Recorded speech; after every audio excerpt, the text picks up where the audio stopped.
Hey, what's going on, guys? It's Turin here with another Warhammer Total War online commentary. In this particular game, I am playing the Dwarves against the Empire, so definitely a very, very fun matchup. It gives me an excuse to use Grombrindle, who is so cool, and granted, you don't really need an excuse to him. Look how crazy he looks there. That's so great. Definitely my new favorite of the Dwarf Lords. So, as far as my army goes, I have two cannons in the front line, so I'm just kind of experimenting with different builds. And Grombrindle himself is really, really strong with these kind of low-tier infantry builds. I mean, a lot of the new Dwarvish Lords do that. The Rune Lord is great at making Dwarf Warriors very cost-effective, but Grombrindle kind of, has that similar type of focus on your army as well. He does have an item which provides 16 leadership to all of your nearby units. So if you guys go ahead and take a look at these Dwarf Warriors here, they're actually sitting at 95 leadership right now, which is pretty incredible for a unit that you're spending like 475 on. So that's pretty great. And their combat stats, other than that, with the 30 melee attack with, of course, buffs, and 38 melee defense really isn't bad at all, and they're armored and shielded, so pretty good investment for how little you're paying. So granted, they will get cut to pieces by greatswords, but they make a pretty good fodder front line. So I have mostly Dwarf Warriors here, and then I also have Grombrindle, I have a Runesmith and a Thane here. In the back line, I have two groups of miners, which if you have two groups of miners on a single group of greatswords, they can actually do pretty well, especially if you're able to kind of get this main group engaged and envelop with this second group around the side or the flank. So very, very good there. I also have a single group of Quarrelers who are good, great unit, armored, shielded, very resilient against enemy missile fire, and they can definitely deliver it back to the opponent. So the reason I brought one group of Quarrelers is because when you invest in two cannons, that's a lot to protect. So if you have two cannons and then two or three groups of Quarrelers or Rangers or any of those type of units, it's going to be a lot of work to protect all that. So I try and minimize the amount of defensive resources I have to allocate to my range units by just kind of capping it to maybe 3 range units maximum, because these two cannons, I'm going to have to essentially leave the Slayers back here to protect them against the Empire Air Force. So. And then, of course, I also have the Peak Gate Guard. These guys are just absolute monsters. 64 melee attack, 53 weapon strength. They do have armor sundering and armor piercing. So these guys can cut through greatswords like it's nothing. They can destroy enemy lords extremely fast. Just an all-around great unit. One thing you do have to watch out for when using the Peak Gate Guard is that if the opponent focuses them with cannons and things like that, it's going to be pretty devastating, and they are an extremely expensive unit, so you definitely want to be as careful as possible. But unfortunately, in this situation, my opponent does have 2 cannons, so I kind of just have to march down the pipe. I don't really have a choice. So that's pretty much it for my army, as well as a group of Slayers over here. So my opponent, he has 2 groups of handgunners. He has 3 groups of greatswords, 2 Empire captains. He also has a light wizard, and it looks like he just brought the nets of Amnatok, which is fairly common because you just net down the dwarves and then bomb them with cannons. It's very, very frustrating to play against the dwarves, but we will see how it does for my opponent. Then he also has 2 groups of halberdiers on the flanks, which is kind of funny. At first I didn't really understand why he did it, and still, I mean, the dwarves they don't do anything against most dwarvish units, but they do have armor piercing. And what I think happened is he probably had 1200 resources left and was able to cut like a foe seeker or something, and instead of getting like a group of greatswords and spearmen, he figured it might be more cost effective to get 2 groups of halberdiers. So that's probably what was going on there, because the rest of his army is pretty good. I mean, handgunners, greatswords, definitely seems like he knows what he's doing. So he has a general of the Empire up here with the potions. He has some Empire Knights over here, and he also has the Tattersouls. So the Tattersouls are a very funny pick in the dwarf matchup. I don't know how good they're going to be, but if he's able to get these guys on my Slayers, it could be a pretty good trade for him, because the Tattersouls cost quite a bit less than Slayers and can probably do well considering how dense they are with 120 models and pretty good stats all around. So without further ado, let's go ahead and get started. So right now, he does have the advantage, relatively speaking. These cannons do have 450 range against my range, which is about, let's see, I think it's 420, but either way, we're both in range, so we're just going to exchange fire. So I decided to just press my opponent. I didn't feel like sitting there and just exchanging cannon fire, because he was going to be able to focus my Peak Gate Guard, which I think in the long run would have been much worse than him losing a group of greatswords. So we are exchanging some fire. The cannons are making some decent contact. You can see these greatswords are already down to 68 models from the 90 that they start at, so that's pretty darn good, taking a bit of HP damage as well, and definitely coming in here and doing some pretty solid damage. So other than that, my forces are taking a bit of damage. He is focusing the Peak Gate Guard here. You can see definitely a very, very bad situation to be in, because I love to use these guys to. You can see the cannons flying right over them, so they do take a hit there. And let's see, some of these guys might get back up. No, they're pretty done for, unfortunately. So his Empire Captain, he's not really moving out with his Air Force. He's just kind of sitting and waiting here, and I think he just wanted me to kind of blob in front of him so he could net me. But he is taking quite a bit of damage on these greatswords, and any armor-piercing units I can get rid of, I'm going to be in pretty good shape, because without these 3 greatswords, he doesn't really have much punch. These Empire Knights, they have relatively decent combat stats. I mean, I guess just 27 melee attack and 30 weapon strength isn't that good. And without the armor-piercing support of the greatswords, my opponent's definitely going to be in some trouble. So You can see I'm advancing here, and it looks like he might just be casting his Net of Amnitok, and I am taking that handgunner fire, which is definitely tough, but thankfully Dwarf Warriors are a pretty good repository for that not cannon fire, but missile fire, because they are shielded, and, you know, again, the armor isn't going to be that great against the armor-piercing handgunners, but, you know, they're definitely going to do a great job at weathering the storm. What's nice about fighting against handgunners is they can't really get a great arc, so if I have like high value units behind my Dwarf Warriors, like my Peak Gate Guard here, he's going to have a little bit of trouble, you know, firing onto them. So on that same note, my Quarrelers and my Cannons are continuing to pressure my opponent. You can see the Quarrelers unleashed a few volleys here and did a pretty good job at damaging these handgunners. I was pretty happy about that. And over here, these Great Swords are down to 58 models, so very, very good situation for me.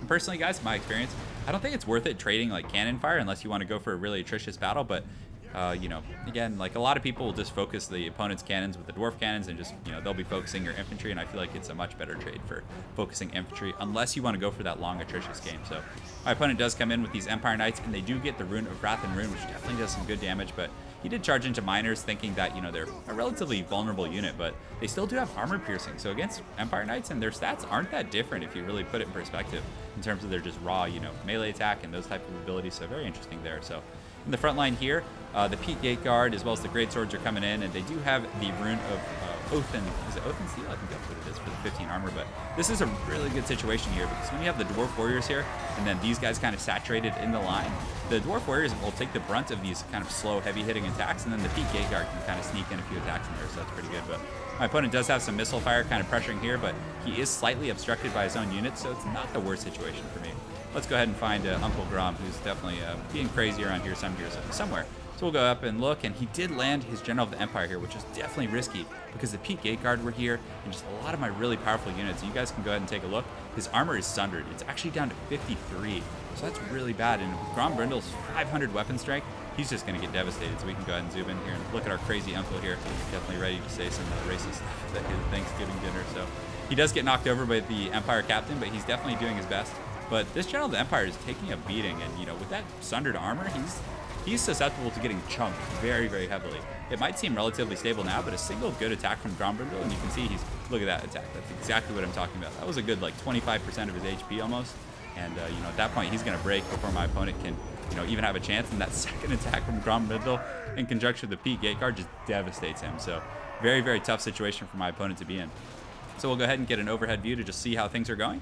So my opponent's forces are doing pretty well. He still has these two cannons here, and his great swords over here were able to just absolutely devastate that group of Dwarf Warriors. Thankfully, he, you know, focused a lot of resources there, but the one advantage I do have is he has this Empire captain, and I believe he has the second one flying around. He had one mounted and one on the ground, but I still do have a very, very healthy Grombrindle, and I did use the Grombrindle Has No Fear, which makes the entire army unbreakable because my Peak Gate Guard were very low, and I wanted them to fight for as long as possible considering they were taking this handgunner fire and all types of stuff. So, you know, it's definitely a good time to use that ability, and I think it's so strong. Grombrindle is definitely, as some of you guys have said in the comment sections, he is power creep. I mean, you can't really compare him to Ungrim. I mean, he's just so much better, you know, having that, you know, the flash bomb ability is really good too for taking out enemy lords, slowing them, and kind of getting value out of that. Just all around great unit. So they are going to be able to catch up with this cannon, these handgunners. So Grombrindle is going to get in here and definitely, oh, that was pretty cool. He got a nice hit on that cannon and just destroyed it. So anytime you can take out the cannons is great because these cannon crews, you know, even though I'm, you know, laying the smackdown on them now, they'll come back and reman these things. And definitely very annoying. So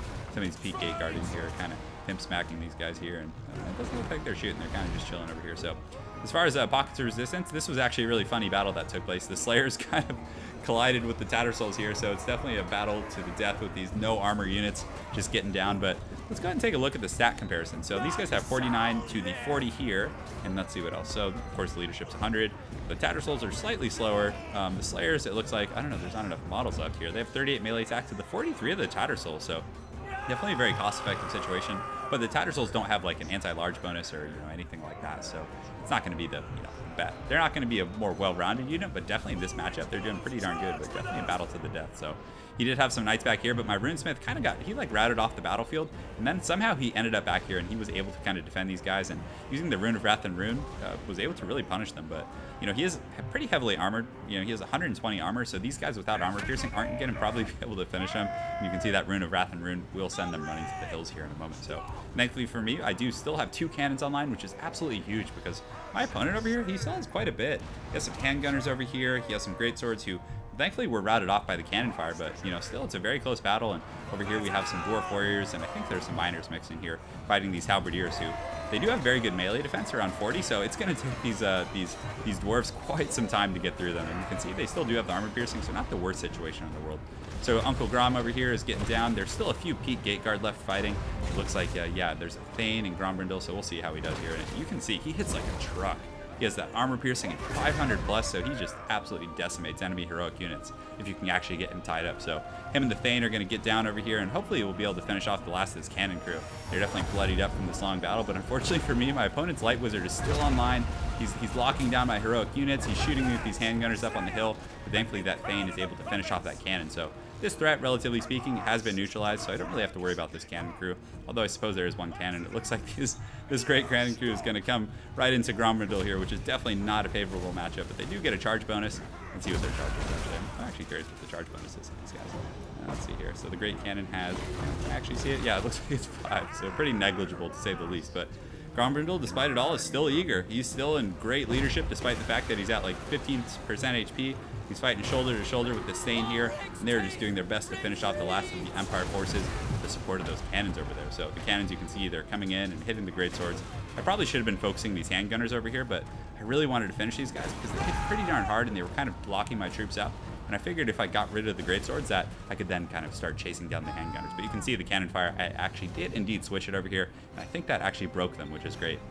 Because being attacked by artillery actually has an inherent leadership hit, which is pretty good against, you know, in these really long, atrocious battles when it's close and everyone's routing. But still, my opponent does have a group of handgunners coming back, and this Empire captain getting in here, but he's probably going to get karate chopped by Grombrindle here, and you can see him going down, and that should be all she wrote for that guy. He's just going to lay there and chill for a moment.